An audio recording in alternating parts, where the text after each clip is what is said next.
Topic is basically, for some of us it will be brush up, for some of us it will be a new thing, but this is what we're going to do. So first we'll start off with disc throwing. What we do every session is take 10 throws and go on with the session. But what I have observed is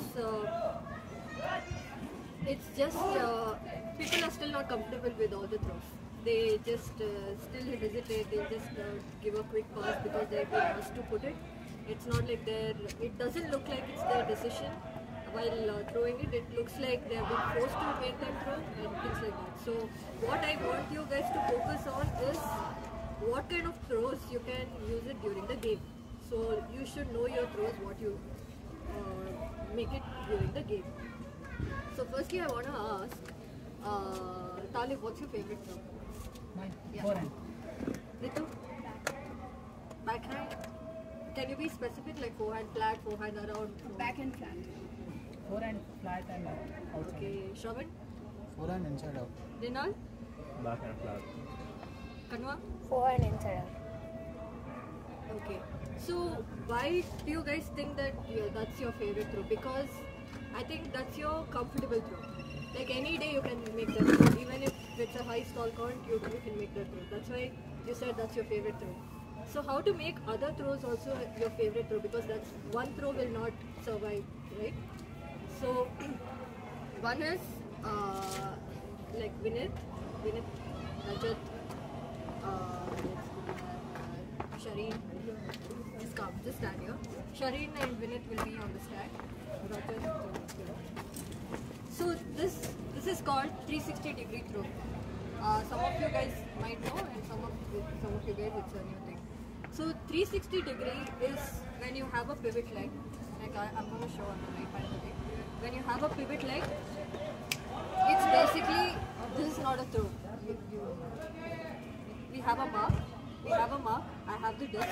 This is not a throw. This is not a throw. Obviously, you will have to lunge out and throw to make a 4-side pass or a big side pass if you have a hard one. So this we know. But that's the only thing that we've been using in the game.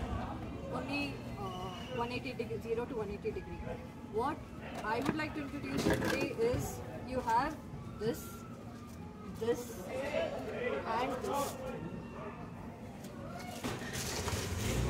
Okay. So this you know for forehand open throw.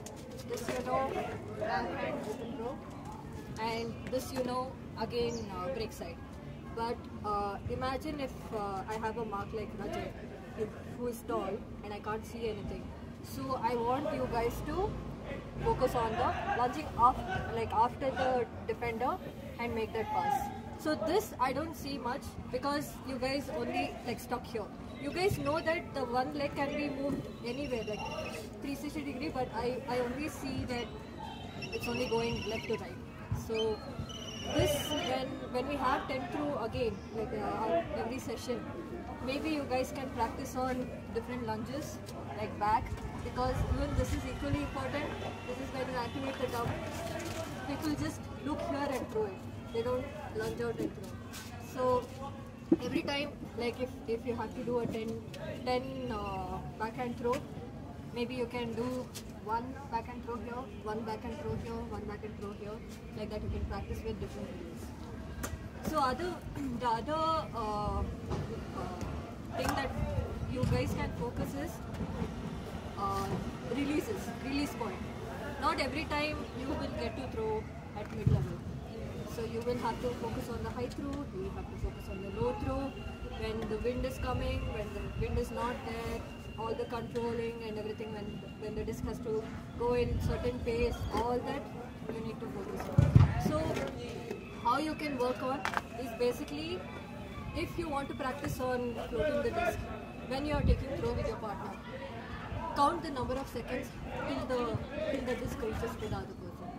Like for example, if I you guys can see. For example, if I'm taking a throw with Pooja, my focus is to at least have 2 seconds till it reaches to her. Then increase your seconds. like that. That way you can practice how to pace your throw. That is one thing. So these two things I think we can concentrate on from next session. One is 360-degree throw, the other one is your pacing throw. It can be a bullet throw, it can be a very slow throw. Even the bullet throw, you can count with the seconds, how many seconds you are taking to hit the bullet throw, and even the slow throw. So this is regarding the disc throw. Now next one is disc marking. In disc marking, I want to explain about three things. One is triangular marking, one is when someone calls a strike, and one is no around. So these three things. So obviously we all know about no strike and no around, but when someone calls no around or no strike, I don't think everybody actually commits to it. It's just that they're still so focused on the stall count. So That's right. I don't know what is no strike. okay. So first is no strike. No strike is it is called when you know that the handler, when someone knows that the handler is going to hook it, and if I'm marking this way, it's an easy forehand hook for him. So you Strike. someone calls a strike, and I commit 1 second so that he will think twice to make the same throw. Then I come back. When there's a call on no strike, when there's a when there's a call on strike and when there's a call on no around, doesn't mean that you have to just be there. Like you just take that one step, take it for 2 seconds and come back to the same position. So everyone knows no strike, everyone knows no around. So what is no around? So again, I'm forcing him forehand. When someone says no rounds, I am going to commit. I am going to come all the way because I know he's only looking for around throws. I am okay letting the upfront throws, but this is what I am going to focus on. So when someone says no around, I am going to go all the way around and take it back and come back. So I am completely okay with front throws because that's what I am giving.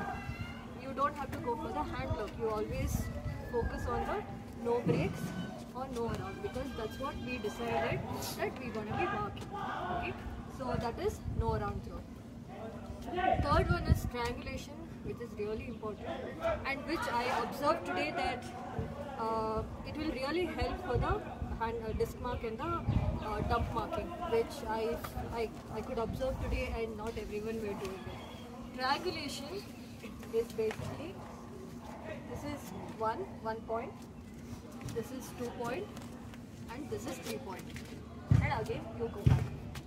Did everyone get it? Triangulation. So how it works? Okay, you start counting. You know that you're letting the four-side throw, so you're giving that. But this is so your left hand should always be where the disc is. It can be there. Take it there. It can be here. Wherever the disc is, this hand will automatically go there. Then he knows that he doesn't have a breakthrough, so he'll shift. He'll look for the dump. You also move along with the person. You come here. He doesn't have this. Then you come back. Then you go back, because when the marker is committed all the way up, the field is completely open. So he has got the whole area of throwing. It can be a hook, it can be anything. That's why you again come back and see if he doesn't have the space, and then again go back to the same marking. This is definitely not looking for hand lock. This is only for pressure, or you can say pressure, or you can say for the who is throwing will make a mistake or at least do a hasty throw or things like that. So this is triangulation. So Rinal, can you come up? And I will call out and you have to just do according to the whatever I call. Okay? So you start off with a stall count, and then if you hear something, we'll see. No round, no round, no round, no round, no round, no round.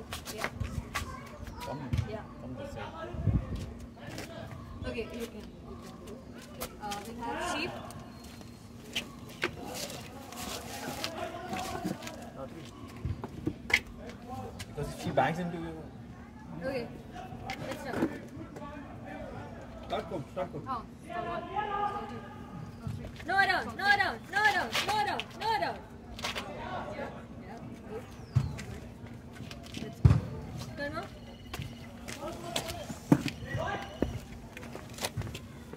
Don't, when she says no round, don't lunge. Lunge like 2 seconds later. Strike! Strike! Strike! So, okay. So, for strike doesn't mean that you're blocking the foresight. Strike means you're not letting the huck go. Where does the huck happen? Does it happen here? Or does it, you have the wide range here or when you're closer? It's definitely when you're away from the person, when someone throws a huck. So when someone calls us strike, you actually gain this much. Because you all know that you have that 3 meter thing where you can still be within 3 meter and still have a stall count. So go away from him, take that strike call and then come back to your position. Why do you get to? Why do you need to give this 3 So that you meters? can have a chance at hitting any. Because he lunges out front to huck. Bigger. And when Good. The reason is, see, a huck is most powerful when I can release it here. You know, this range. This is a powerful huck. Like I can really send it.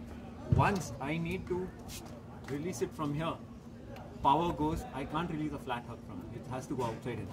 Here also outside it. If my marker is close by, I've still got this. She doesn't have time to react. Now if she's there, there is no way I'm going to attempt to throw it under her.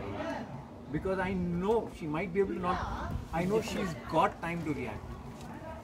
That's why for the long throws, step back. It just changes the strike, the thrower's mindset completely. Datu, I've actually been coached otherwise as well. So I've had Cow tell that it is, and I've actually got a blog while doing this. Intuitively, it does seem like you need to step back, but what happens is that when you go closer and flat, the wind up is not possible. So if I can demo, okay. If I do this, I've taken this, but you're able to step out and still hit either, like she's going for a forehand huck, she doesn't have that. The person who's far away, there's still a backhand around happening.